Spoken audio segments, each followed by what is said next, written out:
Copyright disclaimer under Section 107 of the Copyright Act 1976. Allowance is made for fair use for purposes such as criticism, comment, news reporting, scholarship, and research.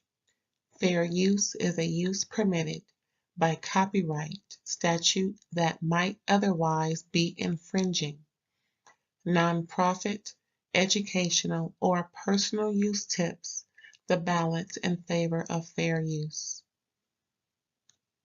Thank you. Now enjoy the show.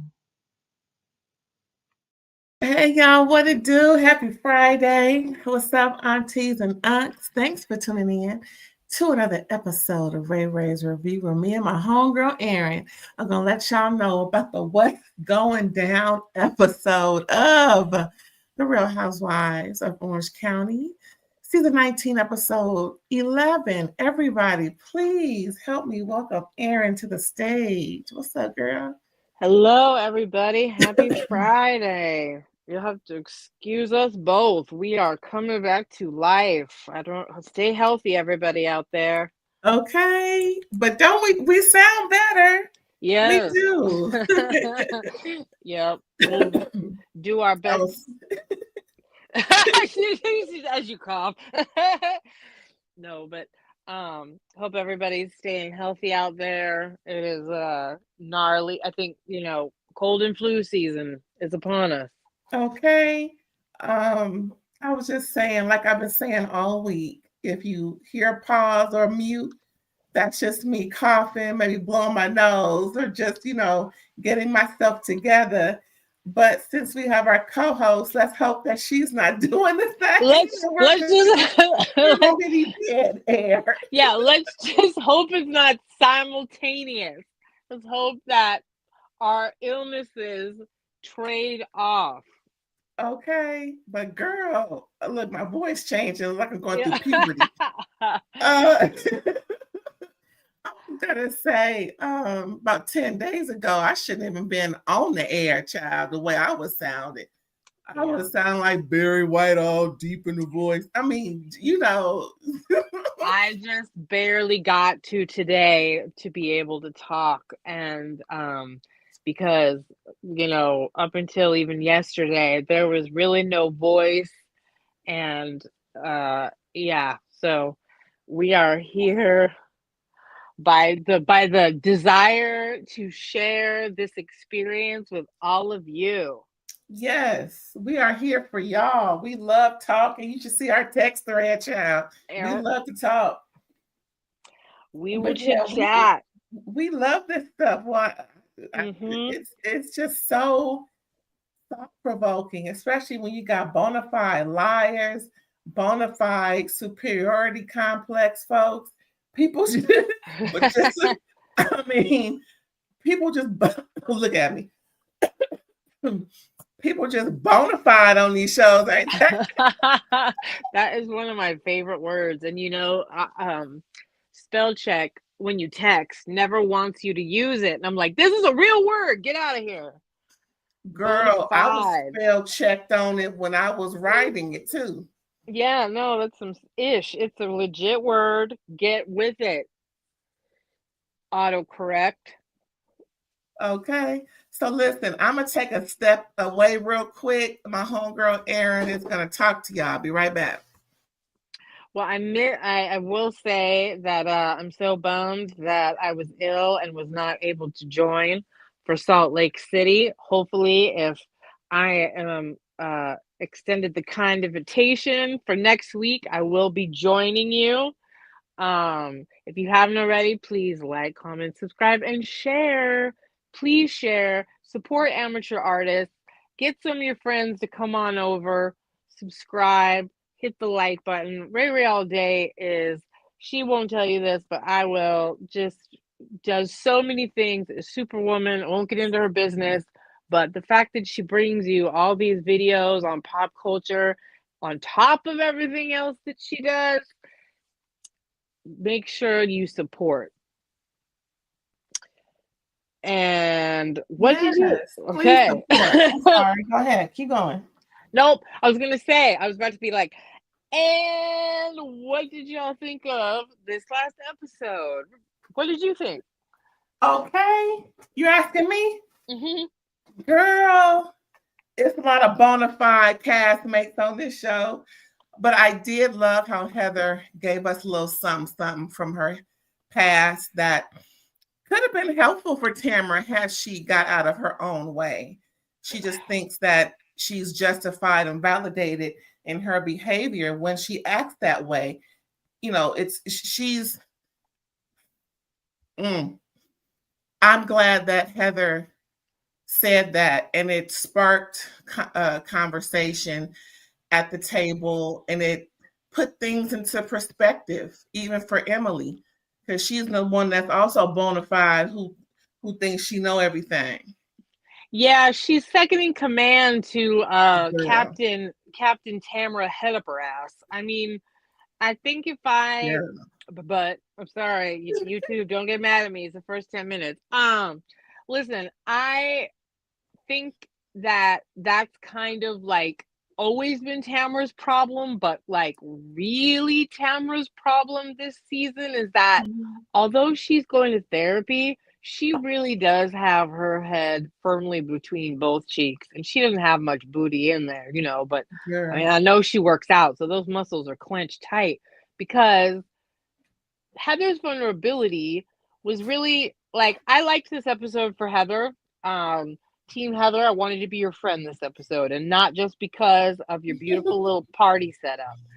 Um, I thought it was good that she shared like part of the reason why she doesn't care for confrontation, and instead of being able to take it in at all, Tamra's response was to immediately feel attacked, be upset, not even reflect, and yeah. Yes, And, she. I'm sorry. Go ahead. no, I was saying just further illustrating that like you really are processing everything that everyone is giving you with a Hmm. narcissistic perspective. Yes, And that's the problem. that N word, the other N word, child. Okay, Yeah, because you won't catch me even getting near the first one. girl. I mean, and we're talking about narcissists, y'all. Yeah, Hello. yeah. Because that word is going around quite often. People find a new word, seem like, and they just running with it. It could fit, but I think she has a superiority complex. I don't have a degree. That's just what I think. It is what it is. But Well, and she got put in her place a little bit, in this, and I'm glad Shannon is sticking up. And remember how I've been saying for the last 2, 3, 4, 5, 7 years, if people would just say what they need to say in the moment and not wait until confessional time to address something. That's what Shannon is doing now. yeah, And it's yeah. so necessary. And like we just getting into it. Okay. So and how she mentioned that she's doing the therapy and she's doing the work. That's also what we've been saying. When are we gonna see her act as if she's done some work on herself? And here we are. Yeah, it's interesting. Well, if and when well, let me back up for a second. When we use the Mhm. word like superiority complex or narcissist, of course, we are taking like a clinical diagnosis. We are not experts by any means, and I don't think either you or I necessarily mean like clinically diagnosed. What I think what it is we've all become a lot more familiar with the characteristics associated with a lot of these disorders, and there's definitely a spectrum. People can possess these traits very strongly, might I add. And so I think what you and I are noticing are these really, really strong traits that, the different people present now that we're better educated on, Mhm. just kind of like personality disorders in general. However, I do agree that I think I I applaud Shannon for not just taking it because I don't think there's any road back to a friendship with Tamara if they don't Mhm. if it's not equitable in that way.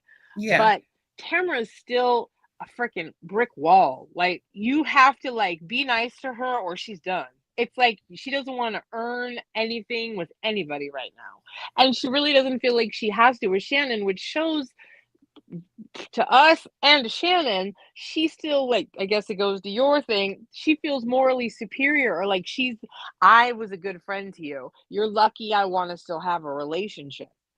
And Right, Shannon's telling Tamra, no, bitch, it's I don't feel that way anymore. right. And we're in the scene. This is the scene where Tamara throws Gina under the bus. Gina got her together in regards to trying to throw her under the bus, not tip Yeah. for tap, but just addressing. Okay, so instead of you staying in the fire with Shannon when she's reading you for filth at the end of episode 10, here we are at the beginning of episode 11, and Tamra is trying to get the heat off of her. Well, Gina feels the same way, that she's worried about you. First of all, we weren't talking about Gina. And I'm sure Gina had no problems conveying that to Shannon once she would get around to it. And kind of already did.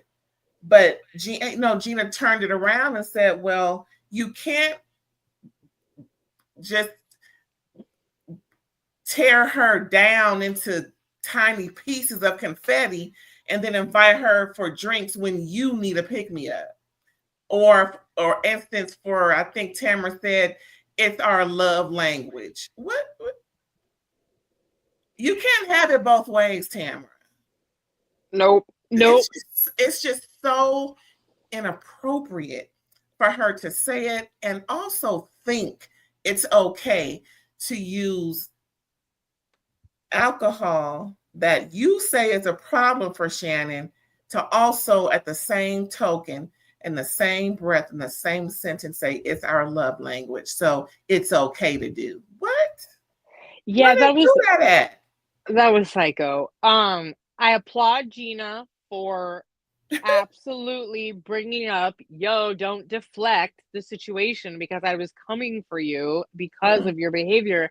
And in the hierarchy of the situation, Gina being concerned for Shannon really wasn't the point. The point was, you are the giant raging hypocrite. You called Shannon an alcoholic. You stood on vitriol and vehemence last season because Shannon truly has a problem. Because Shannon is a danger. Because Shannon's in denial. That was your platform for just burning your friends to the ground.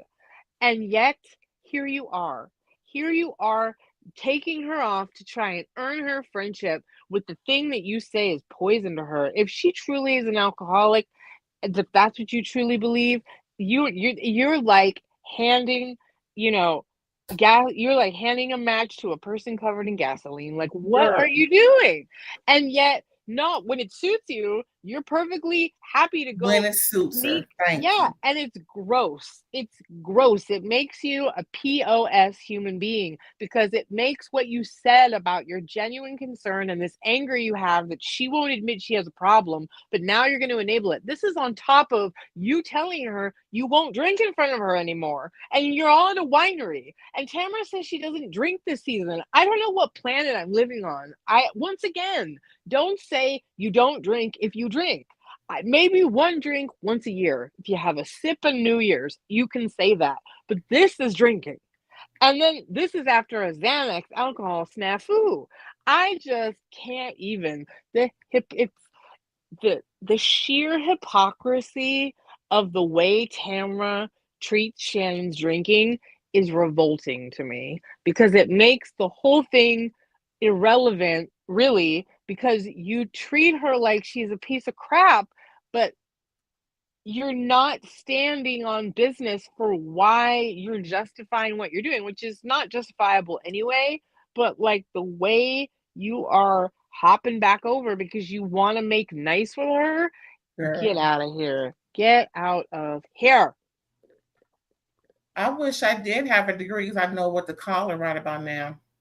I'm Because, listen. girl, but I think she gets the gist of what we're saying. hopefully by now, after so much therapy, after so much reflection, after whatever has transpired, that she is, or hopefully she heard what Heather had to say about, about her own father and what Heather wanted to convey to her, but she kind of shut Heather down.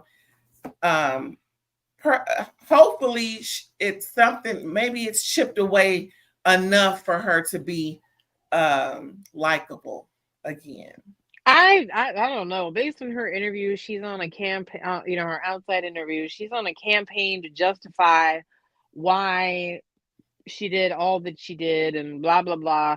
But Mm-hmm. like, I seriously hope Andy Cohen. We need a checking at the reunion. You need to bring up the hypocrisy here. You truly do, and I also, I get that Gina's concerned about Shannon, but like I said, I think that's a minor point. And what it also goes to, they have a conversation about this a little later, so I don't want to jump too far ahead. But this is a prime example of what they were talking about. How Mm. Tamara is now treating this show, like a game, like a job, Yeah. and they're all. I'm so glad someone said it out loud this episode, because this was a perfect example of literally, oh yeah, well she said that. I'm like, that's like, you're literally doing professional deflection. And so, no, but it just makes me really angry because everybody gets to have all these effing opinions about Shannon's drinking, and then they do this kind of shit. And it just drives me nuts because I can have what I think about Shannon, you can have what you think about Shannon, but none of us have the right to control Shannon's life, or Right. treat her a certain way because of that Mm-hmm. opinion, especially when we all may be looking at her like looking for the signs of her, falling apart, but she still hasn't done anything illegal or reckless or whatever to the point that it's caused a problem in her life. So I'm going to stand behind her right to be in denial, or to be fine, or whatever she thinks she is, right? But this shit where you're not a friend if you literally crap all over her and then take her for a drink, because you crap all over her because she's an alcoholic in denial one season, and then you're literally constantly drinking with her after. Nope. You're worse. Ooh, Tamara, girl, and we ain't through with you because we just getting started. Yeah, but that to me was the most egregious crap. I'm just so sick of her like waffling. And that's the core problem, Tamara. That's why no one can stand you. You go so deep, you cut to the bone, and then you want to flip around with the other leg, the leg you weren't standing on, to then, act like, oh, why won't you be friends with me? Because of this kind of crap. Duh. It's so disingenuous. And perhaps if Tamara didn't make this her MO of apologizing and doing something again the same or worse, and just breaking them down. And see, it's one thing to do that off camera, but that seems to be the time when she's amped up. It's like she's putting on a show, and this is the time when you're supposed to protect your friends. And we see she didn't do that at the end of the episode either. Ugh. Yeah. Oh, I have an opinion. Mm. Yeah, Tamara, get another therapist. This one's not working.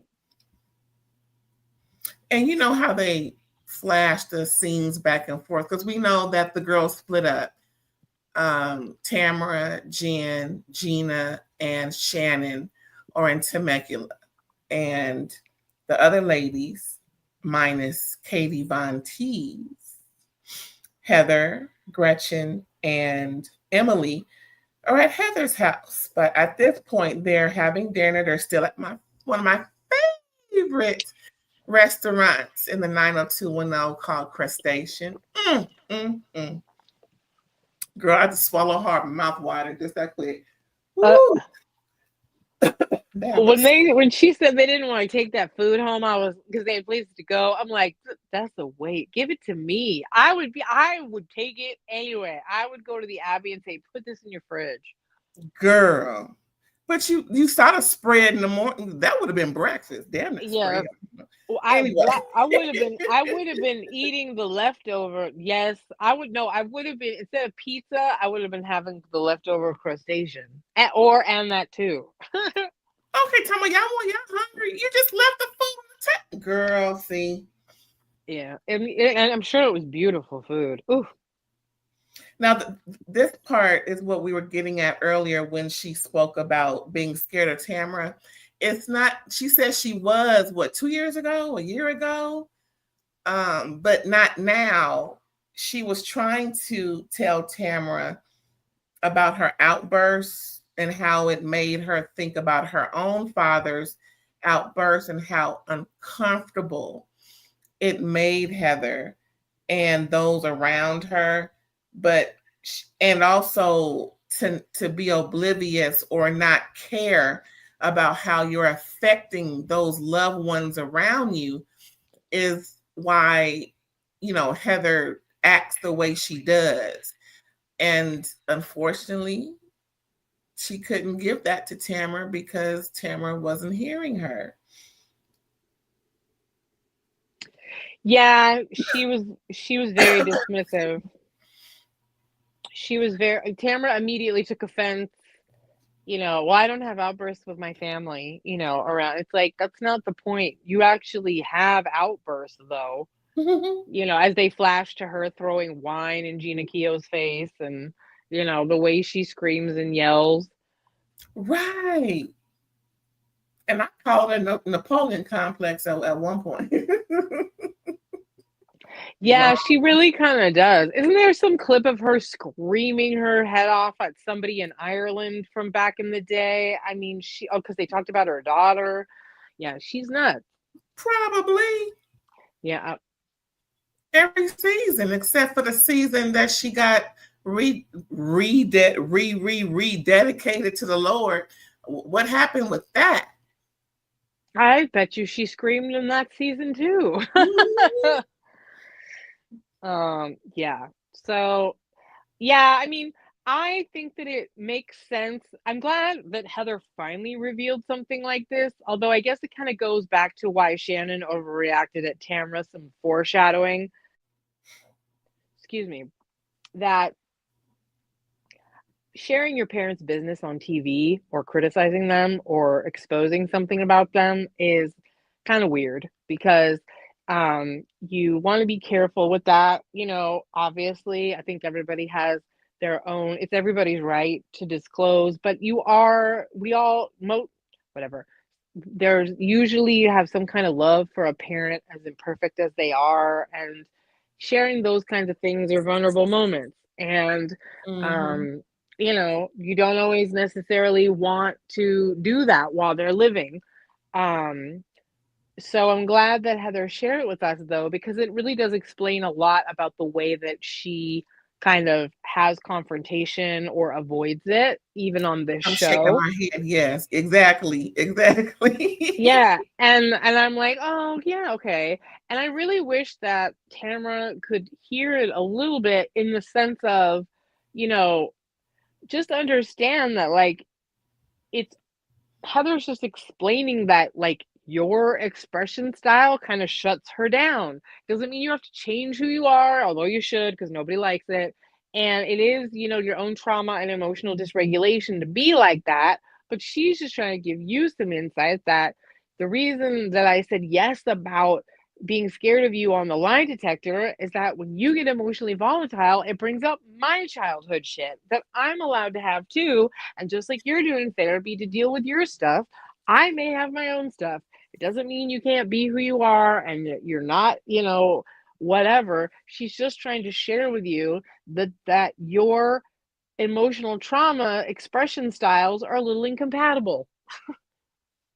And if I could add, if Tamara would think more, ooh, Lord, worldly and to put other people's, just think, possibly you're not the only one in who has this going on. And like Heather divulged, you never know what's going on with the next person. You can know them, but if you're constantly in mess, you, and every season it's something going on to where she has to take accountability for something, and pretty much since season one, if I'm not mistaken. And you would have to think by now that your ish stinks for miles. And just because you're in the position you are, again, thinking she's better than, no, mama, you are always in the hot seat. You're always trying to, you know, uh, make up for something. And, people is tired. And I'm pretty sure if these ladies that she's having issues with, or just in general, if they weren't on this show, would they really choose to be her friend? I don't think so. She's become a caricature of herself, and she's always been a caricature. Ever since she's got on the podcast with Teddy, the way that they talk about the show, they talk about it like sports. They're like, you know what I mean? Like the way like people break down football on ESPN. They're breaking down scenes and who's moving story and who's being authentic. And really what's happening is she's turning into, we're watching her try and shuck and jive, and there's kind of the authenticity that they say that you need to have is kind of going out the window. And another thing is that I think Tamra's being faced with, especially on the show, is that you do have a legit trauma response. It's emotional dysregulation that comes out as anger. It's fight or flight. You got fight that comes out, and like Heather shuts down more. And instead of maturing, you're just running around saying you're going to therapy to work on yourself, but you haven't connected the dots yet where you can stay calm and non-threatened enough to realize that you are responsible for that behavior. It's high time you addressed it and worked on it. It's not justified, and that other people are trying to share with you the impact of the way you've been acting on them, and you won't hear it, whether it's Heather or Shannon or anybody. And it's gotten annoying to watch. Shutting up is free. As I've gotten older and I've had plenty of therapy and I've been through all kinds of stuff, and I've had a kind of a fight trauma response my own self.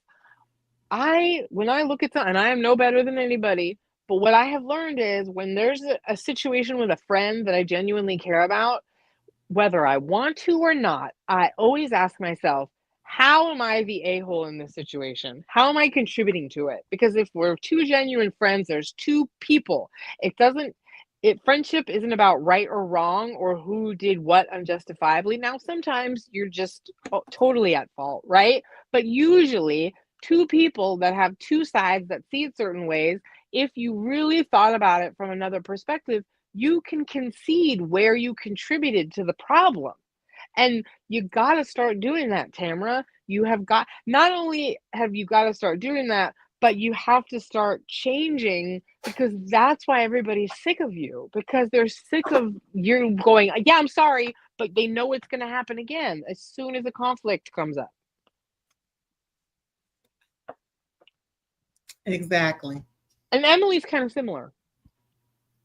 Yeah, I was a little taken aback, excuse me, by Timely, by Emily. Made me nearly choke on my drink. That was funny. Emily. By Tamra Emily. And Emily. Timely. They are kind of similar. She said something to the effect of, I may have wrote this down wrong, but she says Tamra is calculating in her behavior. Well, you should know, Timely, because I see that in you also when she's sitting down talking. You can just see Yes. the mouse on on the hamster on the hamster wheel. Yeah. No, You know, Tim. when she's in conversation and trying to, hold a conversation when it's a little controversial. Like, girl, just you know, just, you don't have to be the smartest one in the room. Just give the conversation reality, and again, it's and Timely. I'm gonna call her Tim. Timely, listen, girl. I like you. Sometimes I you think you know everything, and that sometimes gets in Mhm. the way of truly being authentic. When it's okay, and sometimes when you're dealing with your family dysfunction, it seems more authentic. But with these ladies, I see a difference. It's like you're trying to control the narrative. And we just need you to, well, I just need you to fall back and just go with the flow. Everything doesn't need your expertise. Just Mhm. give your honest opinion. And if it is, fine, but don't make it seem like it should be what you are saying it should be. 100. I told you. Go ahead. Did you No, finish? no, that was it. Okay. I told you the prime example of that was what she did to Katie at the reunion, and I'll say that till I'm blue in the face because that was evil, Exactly. and that was right, and like it made me really honestly Yeah. lose some respect for you because it's gross when you do that. Um, what goes hand in hand with that observation about Emily, there are moments where I genuinely like her too. There's a part of her that's funny and like kind of like practical, and like there's something about her that like is when she's like in the likable Emily mode, I'm cool with Mhm. it. But Yeah. when Emily and Gina are trying too hard to stay on the show, and they're being the bad bone carriers that they are, like Emily slips into this inauthentic mode where you can tell she's trying to manipulate the scene, where you can tell that she's okay, I'm going to bring up an awkward topic that's not organic to the conversation. Okay, I'm going to ask certain questions, like when she brought up um that they said that uh that whoever said that she thinks that Heather is afraid of Tamra. Remember, Heather looked at her and Yeah. said, "Well, what'd you say?" And then she's like lying, basically. Well, I think I remember. Like, see, look, you were trying to throw someone else under the bus to Right. move storyline, but then you're not willing to own what you said yourself. And I don't like that Emily. I don't like the Emily that's trying to like, Say you what you know, said. Say what yeah. you said. I wouldn't want to be like if one of the things that I personally can't stand is if I can feel that you're trying to maneuver me. Like, Mhm. like if somebody calls you, a friend of yours, "Hey, how are you?" "I'm good. How are you?" "So I was wondering, can I borrow your car?" No, no, no, no, no, don't do that. Don't do or don't give me like 5 minutes of small talk before you ask me for a favor. Get to it. Like I don't want to feel handled. Just come up front. I'll respect you. I'll tell you yes or no. So that's what I feel like Emily does in certain situations. And if I were trying to build a friendship with her, I would straight up be like, I don't like how you're acting. I would be so like honest back and being like, whatever you're doing, just out with what your real motives are. you know, like, what do you Girl. really want to know? Be like, just say it out loud. Awkward subject change. What about this? Because let me say, I was totally fine with awkward subject change when they were asking Gretchen some direct questions about Money Was Late. I know it's not polite, but inquiring minds wanted to know. Speaking of So, awkward questions, I have one for you. hmm And I'm gonna say it on air because, why not? here we are. And you don't have to answer this if you don't want to. Okay. Have you ever taken your bra off and you got chills up your spine and felt so good? Girl, I think you and I are both in the weight class of chest I that just that did that. Lord, yeah. I just smiled. I just, oh, oh, yeah. hmm I respect it. Oh, absolutely. Yep. Yep. Free at last. Free at last. And that's one of those awkward moments, when it is. Sorry, unks. If you can't handle it, you might be on the wrong channel. Shoot, someone be the ones taking it off. Shoot, let me apologize to them. Shoot. Yes. Some of them. Anywho, was we done with that, Heather? And then, Yeah. Yeah, Heather was vulnerable. They wasted the beautiful fish, and then they went humping at the Abbey. girl, they had a good old time, didn't they? So then we flash back to the hot tub time machine in Temecula, because we know they're going back and forth. They got to see girls over Right. here, Oh, see right, girls right, over right. there, girls going wild in Temecula, girls going wild in Hollywood. Oh Lord, they just going back and forth. So the hot tub time in Temecula, and of course, what's her name? Tamra wanted, especially Shannon to feel comfortable, because within the invite, Shannon was uncomfortable about knowing that she was suggested to bring a bikini, excuse me, / bathing suit. Now, Tamara, you know that woman ain't ready for no doggone bikini, unikini, no kini. I know you're trying to be cute. Just say bring your swimsuit. Yeah, but here's where I'll give Tamra one piece of credit. That's not a lot, but 1 point on the score. She's already in the negative. Yeah. No, this is where, if you want to build a bridge of friendship back, this is the way to do it. That you did something thoughtful and fun where all of them dressed up and looked silly and did a little picture because you were trying to be considerate of Shannon being insecure. And this isn't, that's an actual thoughtful act. That's a friendship moment. I actually appreciated that Tamara did that. And I thought, Yeah, that part was gee, cute. if you could stick to moments like this, don't try super duper hard. Shannon, have everything I want you to have. I want you to be comfortable. Take the master.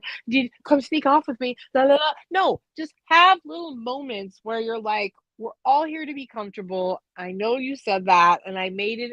I thought I could do something considerate to show you that I'm trying. And then it's not overboard, which feels fake. Yeah, have G-rated moments with Shannon. Yeah. Don't do nothing above 18 years old with Shannon, because it ain't gonna work. Don't go driving no. Nope. Don't go no. If you want to go to eat, maybe buy some ingredients and y'all cook, because of course Shannon likes to do her homeopathic recipes. You know what I'm saying?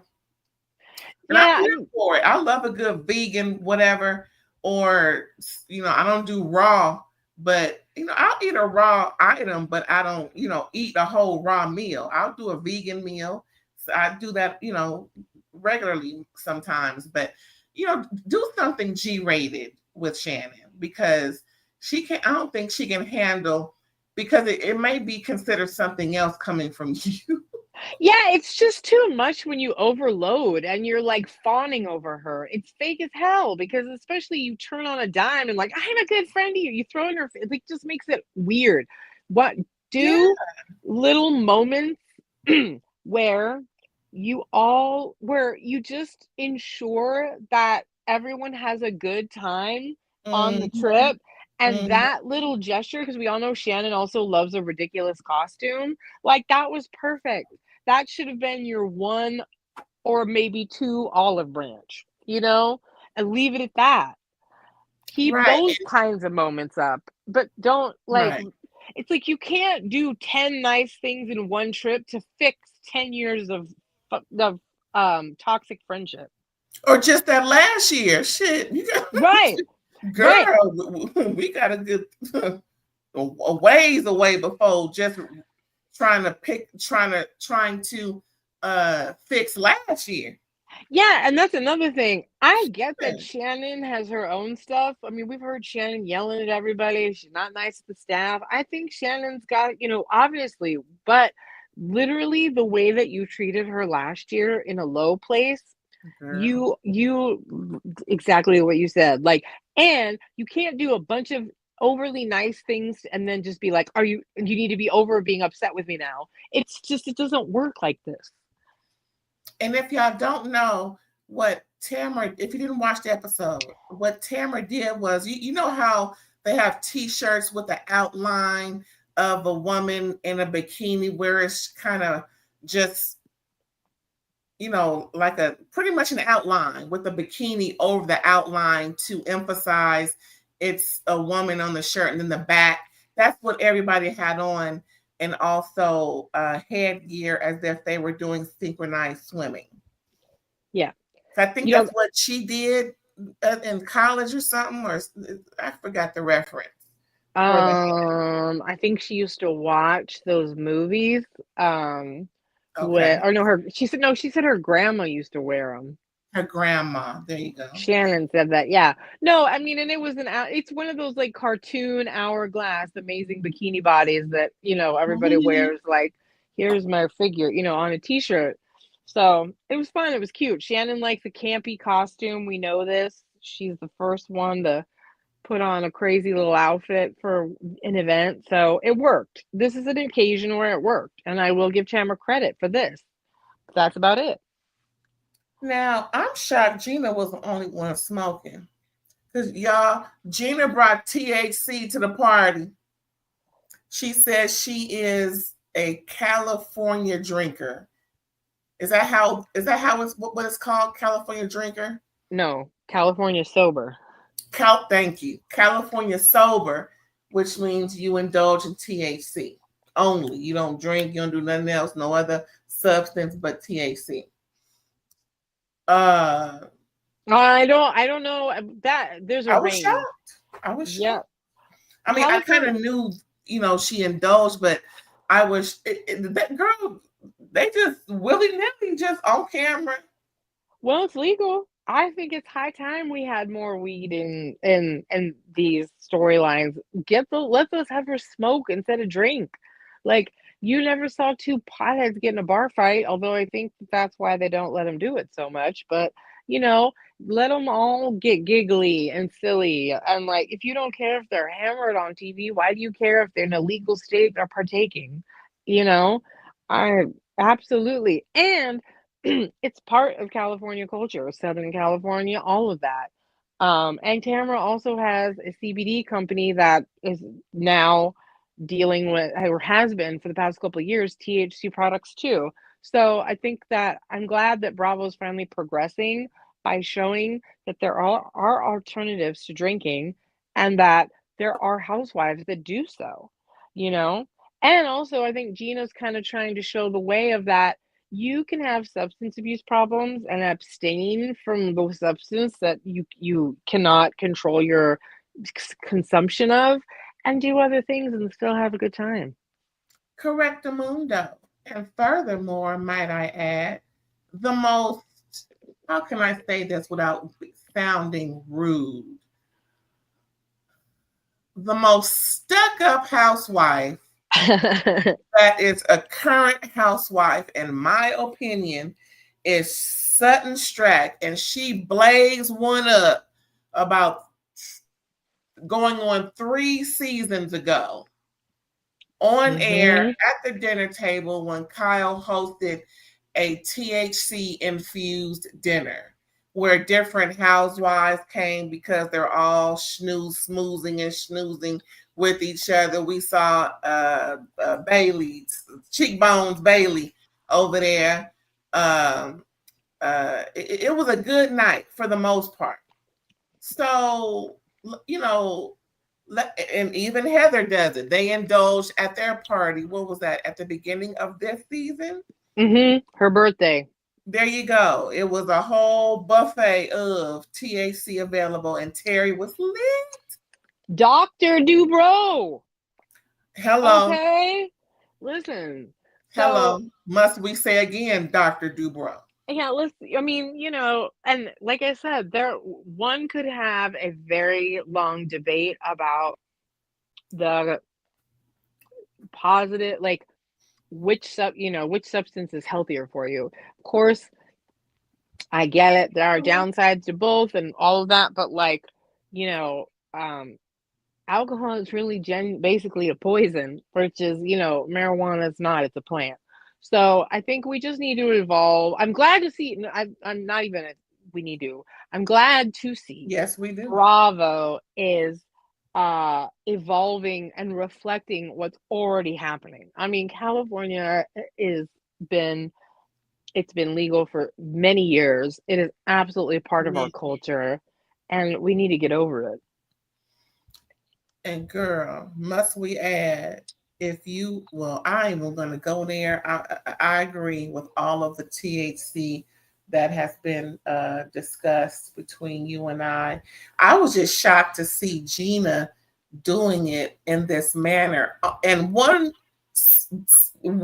reason is because her man is going to court with the crazy ex, and all Gina needs is for that ex to bring this up in court. Well, she's doing this, and just to make it harder for him in what he's doing, because she mentioned it. He is Yeah, in the court to get full. Now, does he have one or two kids with that woman?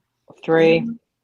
Three. Okay, well, Yeah, they got a legit Brady Bunch together. now that's something I wanted to discuss real quick. um Gina is stressed, not stressing, but concerned about her man fighting for full custody. Now, based on what I've heard about the ex, okay, I get it. At the same time, it cannot be a tit for tat reason. It has to be bona fide. Look, here we go to bona fide, y'all. Meaning straight up no chaser. It is what it is. It whatever it fits into, that's what it means, right? Because people can't go and try and take kids away from the custodial parent unless there is egregious enough that it is not in the best interest of the child. And that's what it boils down to. Not tit for tat because you think they'll be better off with you. No, there has to be documented multiple times, unless it's so egregious, like maybe they found her slumped over in front of the car, something like that, and she got the kids in the car with her, and she's too high to drive. That's egregious enough for one time. Well, But she. if Go ahead. real quick, let me say this real quick. Yeah, yeah.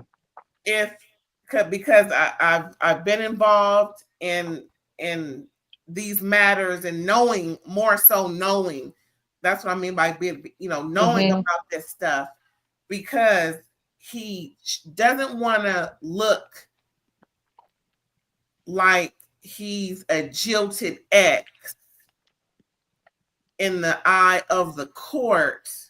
He must bring forth evidence that is so egregious that it is damaging to the child, to where the child suffered, not just from her withholding the child from him, as been reported, but there has to be something more substantial than that. So I hope that he has something more substantial and egregious enough to where he most likely will win. Not could, but most likely, to where it's a point of they need to come out of her home immediately, not in 3 months, but now, in order for him to move. Because otherwise, he'll just have to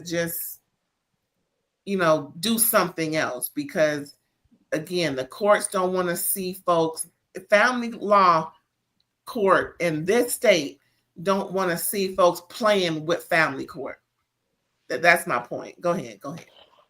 What I was gonna say, I think what she was talking about is that there's some psychological abuse happening because she's trying to claim that the son is scared, but that he's not, and he wants to be included. So I think that there's a fear of some severe, like, like I said, psychological damage with Emotional what's going trauma. on. Yeah. Yeah, with what's going on.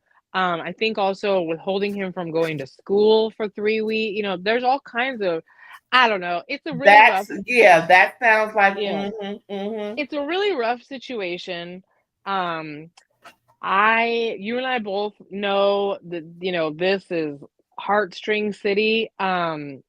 It sounds like from everything we've kind of been exposed to that unfortunately this woman can't just learn how to cope, like, like, look at Gina and Matt, like, they had a legitimate.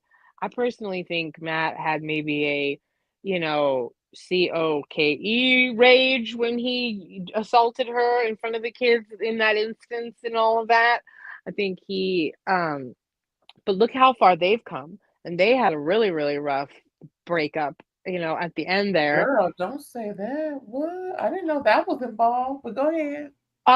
When Matt, after Gina's first season, Matt, they had a fight at their home. I don't know if he was living out of the home yet or not. I think they were already separated. He, like, pushed her and dragged her down the stairs in front of their kids. Like, I so there was remember a, that. I just yeah. didn't know that Oh, the that's my personal. qualifier part was That's involved. well, because especially now that we see how well they get along and, like, how he's evolved and stuff, and like, I just personally think that he was partying a lot. If he was a Uh, sales guy in LA and had some apartment in Hollywood and all the crap she brought his first season, I'm like, mm, oh yeah, dude was totally doing all that kind of junk. I think that's part of what contributed to the demise of their marriage, you mm. know. So I think he cleaned up his act, realized what he did, right? Got his life back together, got himself, a new wife and doing whatever, right? Like, I just wish that that could be the case for Travis, but it just sounds like he has a mentally ill ex who is willing to damage the children to get back at him. So if that's truly the case, just like you said, then I hope you get them so that you can have the control and she can have visitation, and hopefully, you know, these kids are no longer treated like a pawn in an evil game. Okay, peep this. Okay, is it me or is Matt fine as fuck? Because No, everybody was like, "Wow, your husband's fine." Like, yeah, no, everybody was shocked. Yeah, everybody's like, girl, I "Gina." was like the muscles coming out the Yeah, I shirt, know. I'm like, "Is he I can short in real life? like, What a." oh, okay. And girl, I saw the face. I thought, ooh, I know. it gave me the Mario Lopez, Mario Lopez and kind of like Zach Efron, Marky Mark, because of that East Mark. Coast kind of. Yeah, Yeah, girl, yeah, yeah, yeah, yeah. Hopefully without the racism. girl. Yeah. Mm. Yeah. Now, if y'all was here in the '90s, you know what I'm talking. Yep. Aunties and so much. You know what I'm saying? Some good vibrations. But sheezy. Yeah, no, but he has that, like, East Coast good looking Italian, you know what I mean? Like, he has that. Yeah. That Nick Lachey face with the dimples. Yeah. Just because girl, look, as we're going down memory lane, Nick Lachey wasn't bad to look at either. I'm just saying, girl, that man was fine. Still is actually. Yeah, he's held up pretty good for boy band status. But I'm just yeah, so thinking about all the blonde hair. Well, the proverbial blonde hair, blue eyes over the years. Like, yeah, girl, yeah. yeah, girl. So, I feel bad for them because I think that, like she said, obviously his ex is a huge drain and really genuinely affects their happiness and um, their their stability as a family because they don't know, I'm sure the lawyers are a drain on money and resources, and I'm sure the children are suffering because of this kind of crap. So, I hope for them that that gets resolved. Well, I'll say this. I believe in, and correct me if I'm wrong, not karma, but that thing that, okay, so you do something so great that it prepares you for what you can do next. Right. And I think since they both cleared 10 million in sales, he can play around in court a little bit. You know what I'm saying? Yeah. He got a little dough to play with. Hopefully, ain't nothing else going on to where he has to be stretched thin. Excuse me, but I'm just saying, brokers make a nice chunk off of 10 million. Excuse me, 6%, I think, something like that.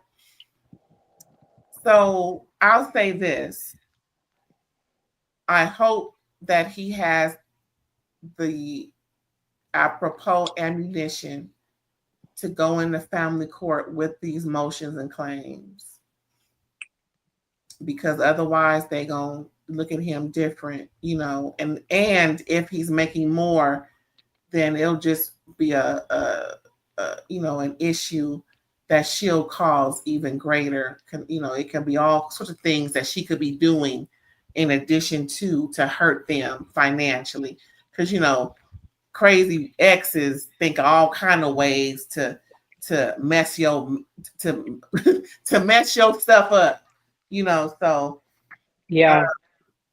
bless them all. Peace and blessings to all of that.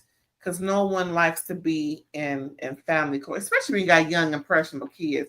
I really hate that for them kids. After Yeah. all of this, I really do. Because, like I said, I'm an advocate for children. So there's some things that I know, especially living in the state of California, and he has to have the right documentation. And shame on that woman, and protect the children. Just protect the children at all costs. Exactly. Exactly. 'Cause But you're right. they I didn't didn't ask even for it. Shit. Yeah, no, you're right to kind of bring that up because she does seem like the type that would use anything. Like it doesn't matter that she was nowhere near the children and all of the things. Girl. But I did enjoy seeing her kind of lighten up and have a freer moment. I wish that Shannon could have maybe adopt that a little bit because, Shannon I had was thinking the loved same thing. when I was like, Shannon, if you could just hit half the bottle half the time and hit the weed, I'm telling you, you'd be better off, ma'am. Two Just, good puffs and you be all right. yeah, just explore. Not all, you're not, don't be afraid of it. Like, God, be more afraid of the drink. But you know what? Because she has a problem with portion control, maybe, Hmm. it's a good idea that she shouldn't I don't know. indulge. I'm just saying, maybe it's a I good thing.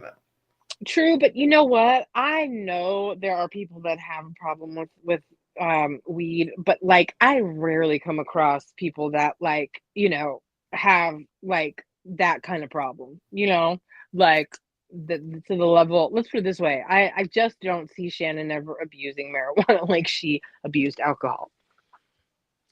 Well, let's hope not. Maybe she'll get a couple of puffs that are off camera, since she likes to take care of important matters off camera. So maybe she did. Maybe she is now. Maybe it'll help. At least calm herself down, because she can be wired. I'm telling you. Yeah. Now we at Heather's place again. No, we're still with Heather. That she's taking them to the Abbey. Yeah, I haven't been there yet. Have you been to the Abbey? Um a very, very, very like long hazy time ago. Like in my 20s when I used to go. Do you remember Miyagi's on the Sunset Strip or Vaguely. I did go to Saddle Ranch, which I know has been featured in different things. No, There not was there. what? Not Saddle Ranch, but Miyagi sounds familiar. Yeah, it was right across the street from, I think it was the Dubliner was what it was called, and we went there all the time. So yes, anyway, I digress. When when I was in my like early to mid 20s, I was up in LA quite a bit. And Mm. I vaguely remember, but like I was also deep enough into the evening that I vaguely remember. So Yeah. put it that way. Well, she took him to the Abbey, y'all. And if you don't know the Abbey, that's the place where all, um, I guess it's geared towards the gay, the Yeah, it is a G gay of the bar. letter folk, Hmm. more so the, the gay men side, and fulfilling their fantasies, and of course, people want to party. I don't know. In my opinion, I could be wrong. But it seemed like people in general would rather party with the gay men than go to any other letter and party with them. Is it Listen, me, or is it like that's pretty much pronounced? well, I could see why Emily hopped on that one dude because he was wow. I Strong, and no shade to Emily, just no, a no. strong You and I are five strapping ten. something. You and I are both tall women. Like it takes a solid man to pick us up, but when they can, my God, yeah, he was body oddied out, and that's the only way I would let a person I did not know pick me up and basically dry ride would be a gay stripper because I'm sorry, like that is especially when they flash back to when Gretchen got the strippers in Mexico, that really was one of the most disgusting moments, I think, in Housewives history. Like when Tamra got her ear violated, like there's no, I would have been Heather. I would have been pepper spraying everyone. Like Not you, pepper spray. oh, I would have been tasing. You could not have gotten those men near me. I don't want that kind of interaction with someone I do not know. Like, I do not want that level of intimacy. Maybe watch you shake it around and throw some dollars at you, fine. But I don't want your body parts rubbing on me unless you're a hot gay dude, because then we know it's more in fun. We are not at the place where it's you. If I gave you a few more dollars, you would, or maybe not even any money for free, you would do it, and that is some get a blood, go take your antibiotics after an encounter like that. Girl, Mm-mm. That is just not my style. I am not one that like, I need to know you better before you can invade my personal space. I'm over the gay scene, not the gay, sorry, the stripper thing. I did it when I was 21. It was cool. It ended when I was 21. I'm not I don't get off on stuff like that. And I didn't Mm-mm. really, but just to experience something for the first time when I could experience it, you know, Sure. it's okay, I'll go see what's going on. And it was cool and then I went because I knew people who knew people behind the scenes. And once you know certain things about people that are performing, it really turns you up all the way off. I think that was a part of it. Knowing their personal lives, it's like, oh, child, what's going on? And girl, mm, mm. All I can say is I think maybe that's what kind of turned me off to all of them, knowing some of the things that I knew about them. And girl, and then tried to get recruited. That's a whole other story. That's one other story. Anyway, all I got to say is I'm glad they have fun, and whatever floats their boat, I'm with it. Because they all seem like they had a great time. Especially Emily. I mean, I could never do that and be married because I couldn't come home. Um, well, I'm gonna say something, this is probably unkind, but I'm just gonna be honest here since this is what we're doing. I think I know where you're going. I don't think Emily is really physically attracted to Shane. I think she and him have a good marriage, but I think she made a choice when he proposed over Google Chat. I think she wanted to have kids. I don't, like I think she kind of made a choice to be with him. He was And secure, safe. yeah, He could provide. family had money, I'll take care of you, whatever they worked out. I think they have evolved into a partnership that works Mm-hmm. for them, and I respect it because a lot of times a lot of people stay married when you have partnerships like this. A lot of people will advise you to be with someone that is beyond the physical. But Okay. right? But like by the jokes Emily makes and the way she was delighted to hop on that gay man, although he was lovely, I won't, it just shows me that there's something in her that settled and has not been fulfilled ever since. I mean, people gonna people. So, but I think what's more what's more interesting, are we flashing back to the Temecula? But like what Gretchen said in the car is really, I was like, yay, fun, thanks for the thrills. Thanks for the thrills, gentlemen. And then we're on to the juice. You talking about the song Yeah. and what's on the recording stuff? Allegedly, yeah. Okay. Well, y'all, this is the juice of it all. Y'all ready? Okay. Okay. So after all of the karaoke, all of the riding cowboy, all of them at the Abbey having a great time, of course, they're on their way back to Heather's abode. And uh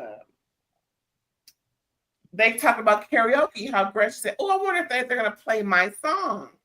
I'm like, I must have missed this part of the Housewives. When did Gretchen make a song? Don't you remember she recorded a song and then she got at the same No. time? I do remember this, and well, like you did just say this. And then she did the Pussycat Dolls in Vegas, and she flopped so bad. It was terrible. That sounds familiar, but not that song. She thought she was a great singer, auto Ooh, tune layered up all over that song, ooh. Not a because Melissa Gorga. oh, totally. And Slade managed Joe until they broke, or even after they broke up. So Slade thought he was just going to indulge another housewife.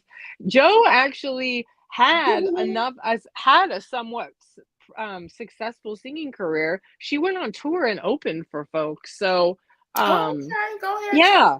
So she didn't, totally take off, but she didn't totally flop either. So, Yeah, like, I think Slade thought he could do that again with Gretchen, but girl. no, because she choked harder than a chicken when she was in Vegas at the Pussycat Dolls. She was actually worse than Emily because um, she tried to sing and it was bad. It was Yeah, bad. ain't they supposed to be lip syncing in Vegas anyway? What's she trying to turn the mic on for?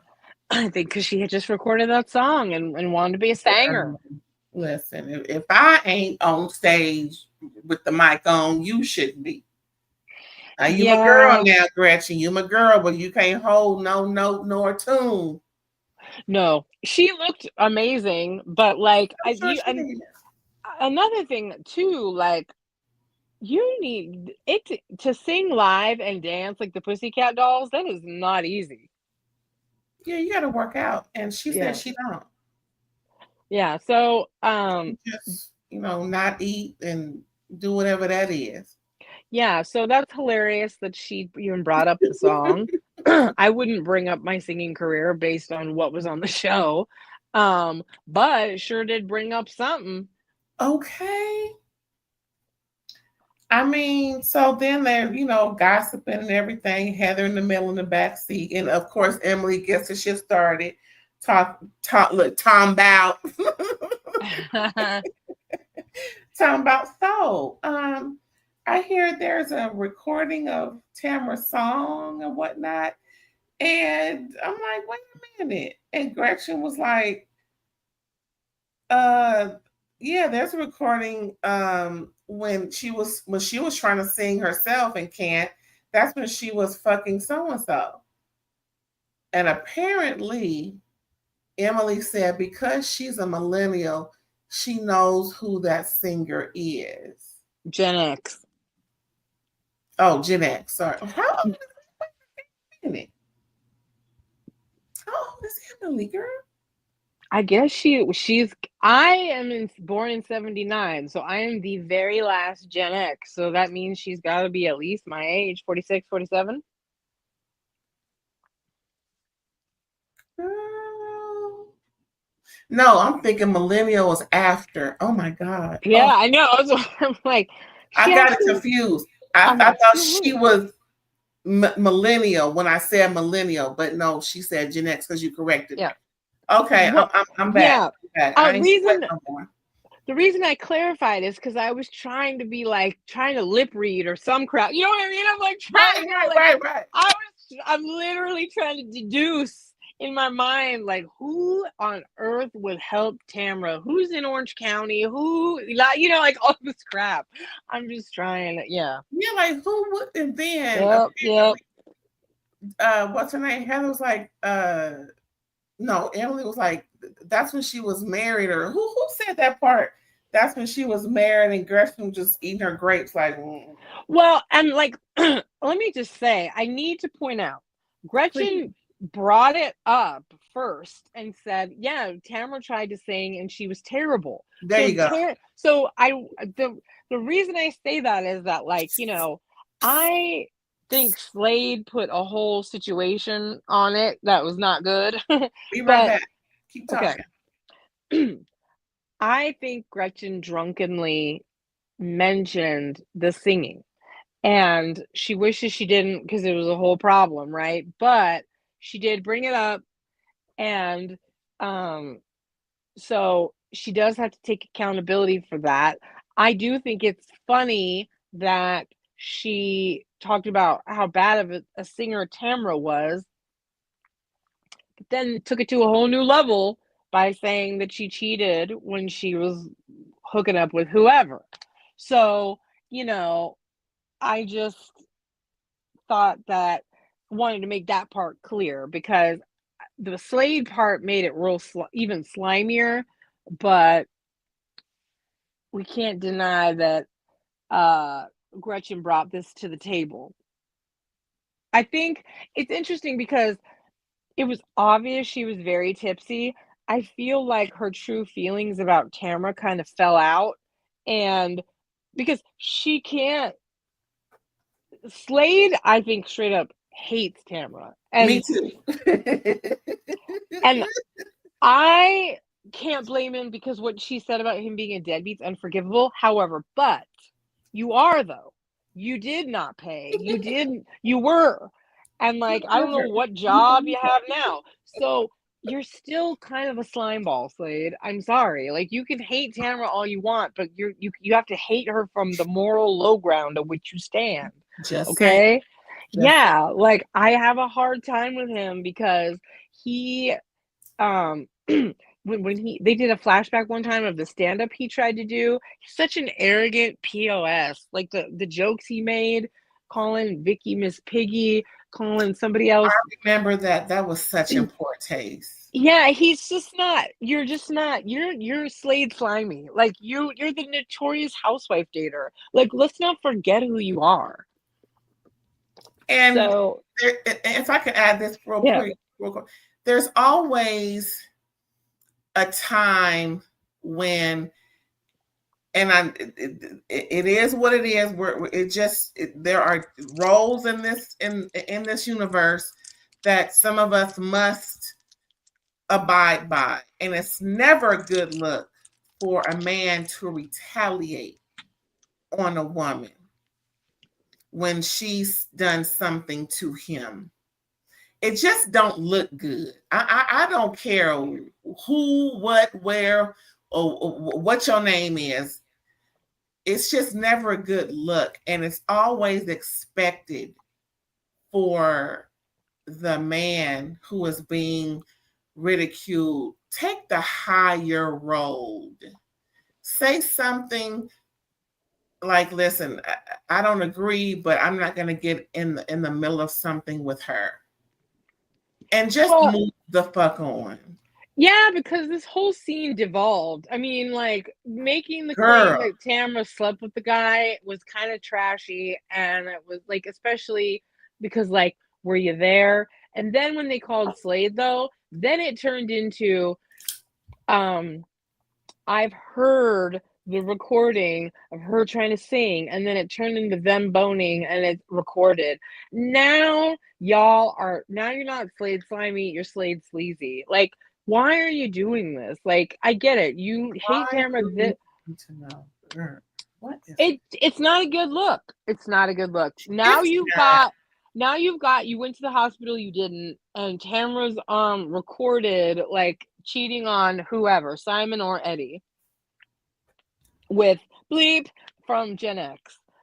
And it's so and then when they're like, "Do you have the tape?" And he's like, "I've heard it." It's so speculative now and so like smarmy. Like it's not it may be accurate, but like I don't like it. and to put something out there like that against a woman, it doesn't look good, especially with him being in the so-called rooms that he's in.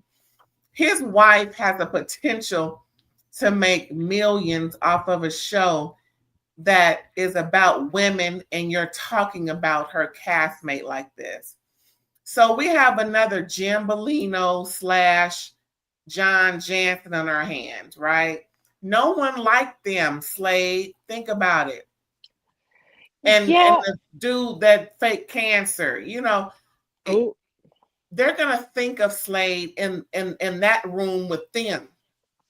they should have a long time ago though. Slade's Yeah, reminding us who he is. Remember, he's dated at least 3 housewives. at least three. He's been a DB from the start. Like I found him somewhat entertaining because of like hate watch wise. Remember when Right.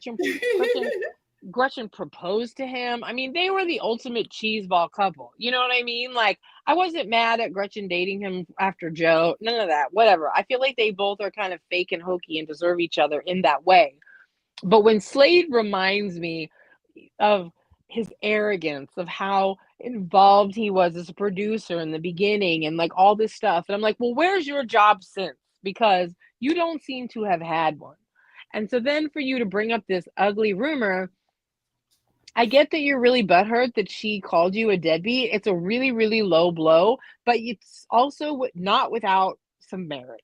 So I think you just need to sit down and act a little bit classier, San Diego.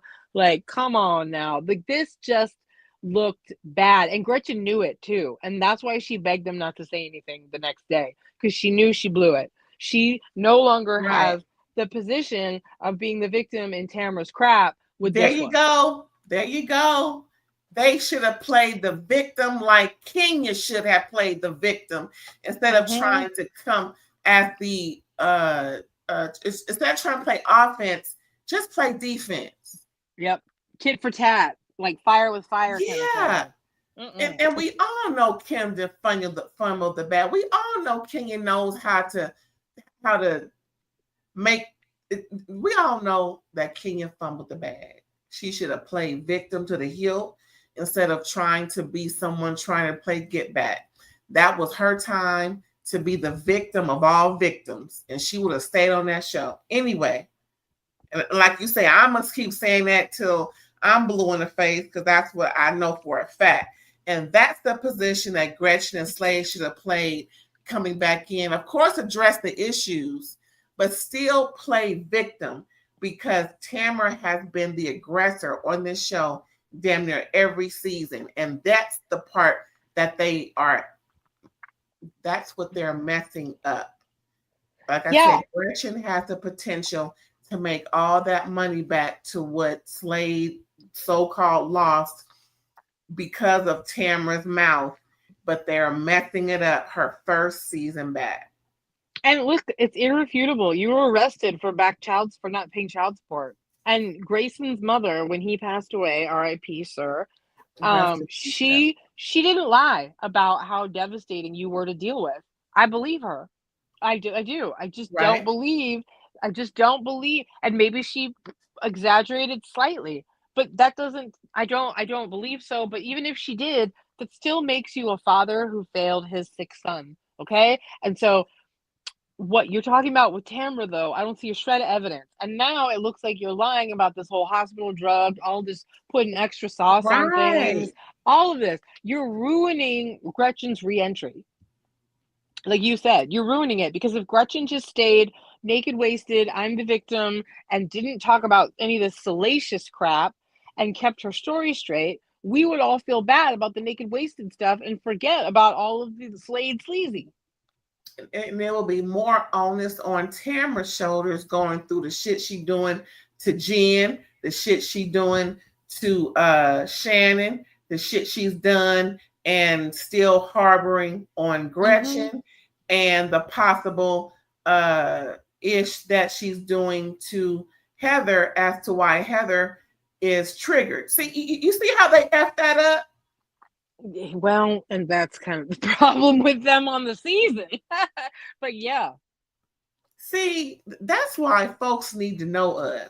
We could have helped y'all out before the seat. Girl, listen, this is what you got to do. Don't go in like X, Y, and Z. Go in like A, B, C, and you will come out on top. Make sure that you are the victim of all victims. Talk your shit. Hold her accountable, but be the victim. Don't put nothing out. Hold on to some stuff that you can play later, 2 or 3 seasons later, like she do. When she hold on to ish, when she want to let it out, do the same. Especially, just think about how the backlash is going to look if and keep a lie straight, heifer. Damn. That's true. You know, Tamra was really smart to hang on to that until Gretchen came back, because she did lob that out like some ammo, because she knew it wasn't true, because she knew Gretchen didn't go to the hospital. So that was interesting. She stayed over her house that night. Yeah. But girl, the thing is, that reunion is gonna be a doozy.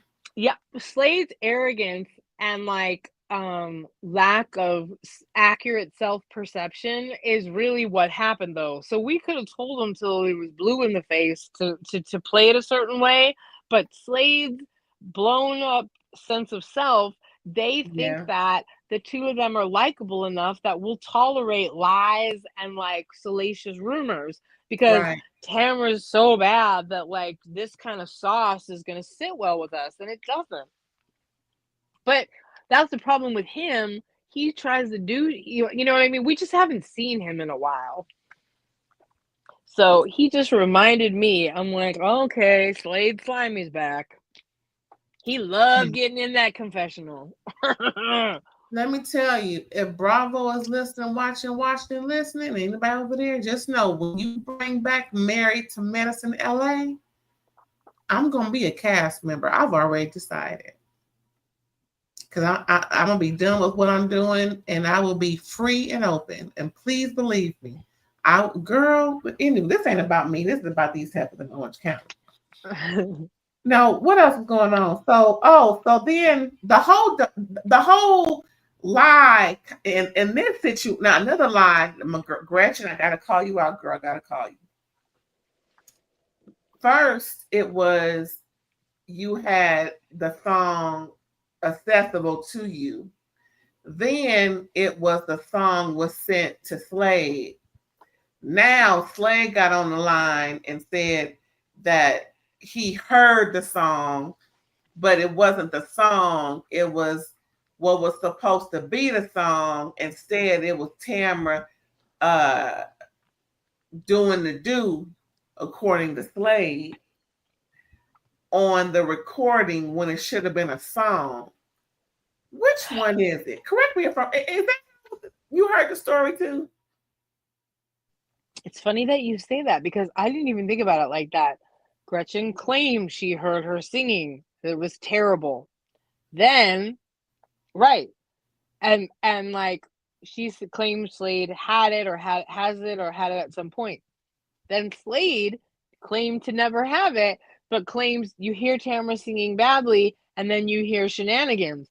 Well, wouldn't Gretchen have already like known about that and said that? You know what I mean? Like Gretchen going, I didn't know about that part. Like, you know, whatever. Like the whole like it was there. The stories were not aligning. Talking about she don't sound good on the song. Well, who the hell heard it? Yeah. Yeah. Because as soon as it was time to produce the receipts as requested by Emily all of a sudden the song was sent to somebody else who was slayed, like I said 2 minutes ago. Girl, Gretchen, listen. Not a Don't good blame it on look. the alcohol, because uh you ain't Jamie Foxx. I feel like maybe they heard from whoever this person is, maybe this rumor or this story or whatever, or maybe Gretchen, maybe Tamra did try to sing and is not a good singer. I really like I find it hilarious that Tamra even tried to sing a song, but all right, whatever.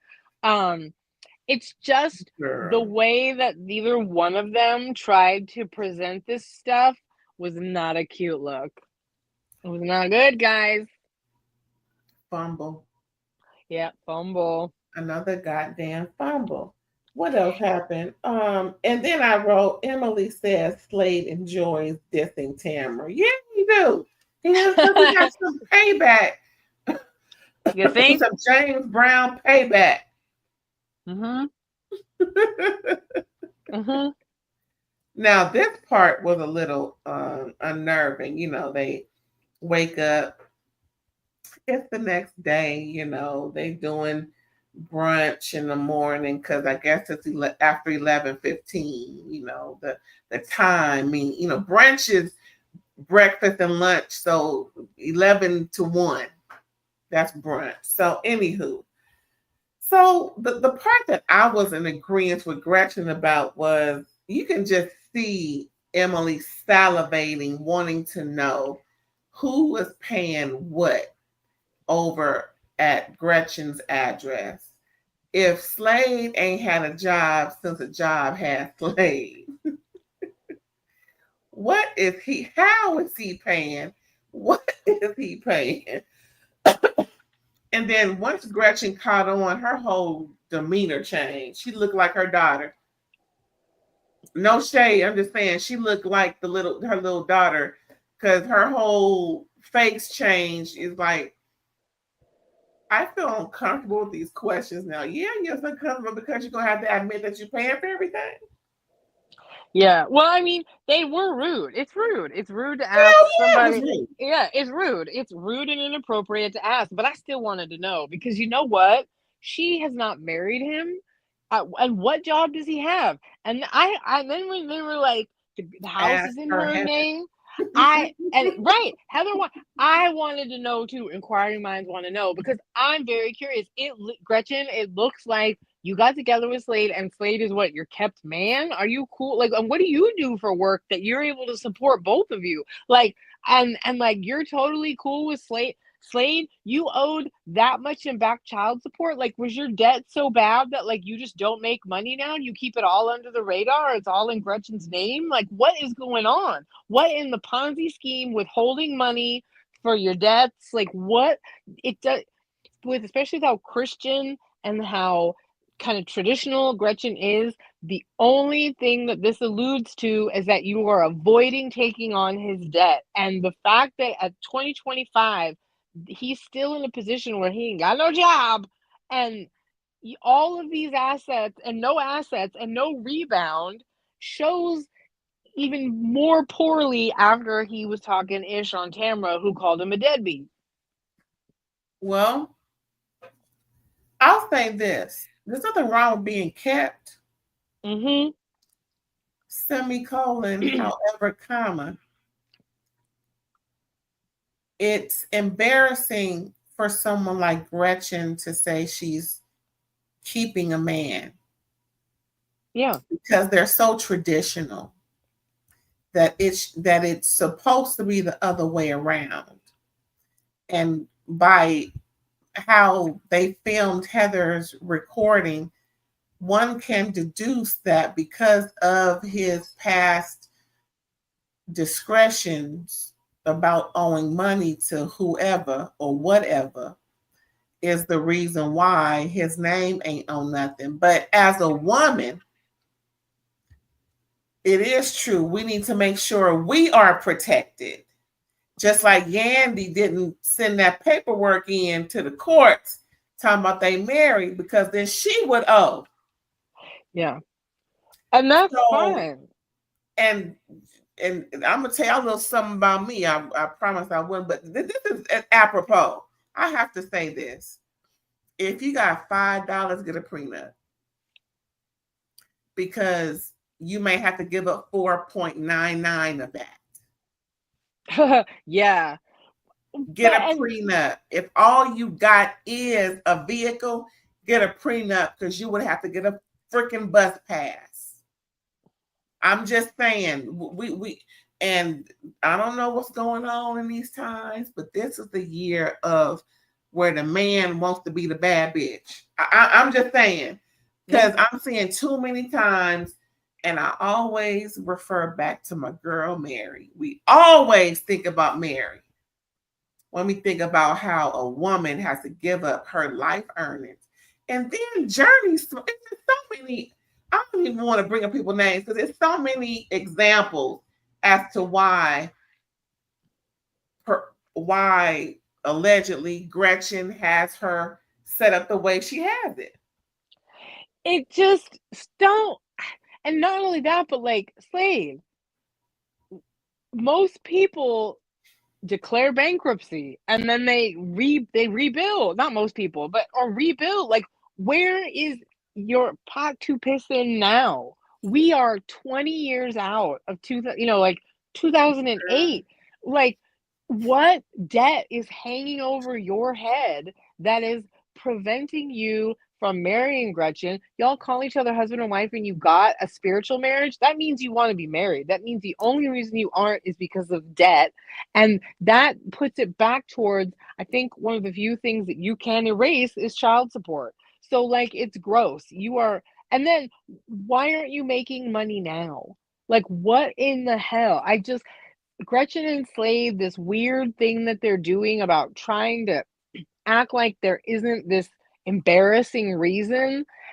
That's why it's rude as hell, but I'm glad they asked because it's really disingenuous, the answers you give as to why you're doing what you're doing.